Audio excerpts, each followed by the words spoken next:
Dylan the Dragon and the Playground Ride.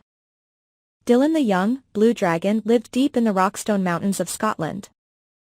Every day the playful, young dragon woke up early in the morning and flew all around the mountains and valleys looking for something to do. When he was hungry he would go home to his cave where Mummy Dragon would have hot soup ready for his dinner. Wash your wings and get ready for tea.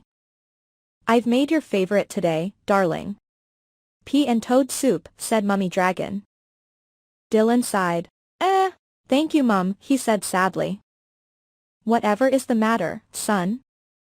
Every day you come back home happily for your tea, but today you look so sad, inquired Mummy Dragon. I'm lonely, Mum. I can't find anyone to play with. In all the lakes, mountains and valleys in Rockstone, there isn't a single dragon for me to play with, he grumbled. Well, how about this for an idea? Why don't you fly down to the village playground and see if the children there want to play with you? Dylan woke up bright and early the next day. He was very excited that he would soon have friends to play with every day. He put on his baseball cap and school tie and flew past the valleys and mountains until he reached the little village of Falkirk. He glided down to a passerby to ask for directions to the children's playground. That way, pointed the quivering man. Oh. He must be cold, thought Dylan. After all, humans don't breathe fire like dragons. So they must find it very difficult to keep warm. Not long after, Dylan the dragon came in for a swift landing in the center of the playground. The playground was filled with smart young children in bright red and gray uniforms with their school ties. Dylan tugged at his tie and cleared his throat. He felt very well dressed for the occasion. He was about to open his mouth to introduce himself when he suddenly heard. Herg. Ruyuan, it's a dragon, he's going to burn us alive, yelled one of the young boys. All the children ran frantically towards the exits and disappeared in no time. Dylan sighed sadly. All he wanted was some friends to play with, but clearly humans were very scared of dragons.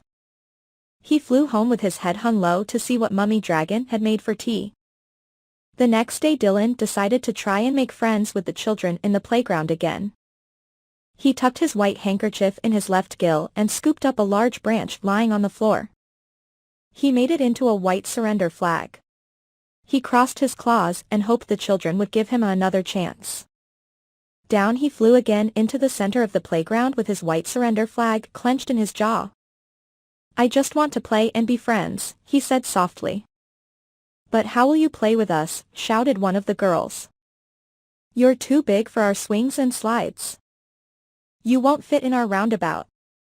Well, why don't I take you all for a ride to the valleys and the mountains of Rockstone? Yay! Squealed all the children at once. They climbed onto Dylan's back and off the children went on a very exciting flight. From that day Dylan and the playground children were friends, and every day Dylan, the dragon, would take the children on the best playground ride ever. Thank you for watching our videos. Please subscribe to our channel to support us and get the notifications about newest video.